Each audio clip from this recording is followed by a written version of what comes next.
Bismillahirrahmanirrahim. Alhamdulillah va salatu vassalamu ala rasulillah. Assalomu alaykum, hurmatli hamshaharlar. Bugun yurtimizda juda katta o'zgarishlar, rivojlanishlar bo'lyapti. Shularni qatorida diniy sohada ham juda ham bir katta o'zgarishlar bo'lmoqda. Bularni misolini keltiradigan bo'lsak, haj va umra masalasini ko'radigan bo'lsak, umrada cheklovlar, ya'ni navbat kutishlarni olib tashlandi. Ya'ni kim xohlagan paytda bemalol umralarga borishdik. Bugungi kunda 800 mingdan oshib ketdi umraga borishdik. Va shu bilan birgalikda haj masalasida 15 mingga yaqin, 15 mingdan ziyod xalqimiz hajlarga borib kelmoqda, alhamdulillah.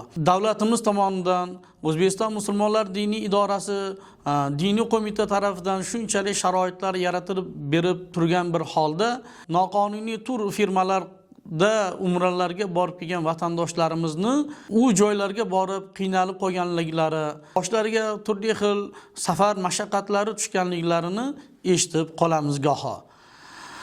Hozirda diniy qo'mita tomonidan tur firmalarga ruxsat berilgan, litsenziyalari bor firmalarda vatandoshlarimizni, hamshaharlarimizni ana shunday firmalarda umralarga borishligini, hajlarga borishligini tavsiya qilib qolgan bo'lar edik. Assalomu alaykum va rahmatullohi va barakatuh.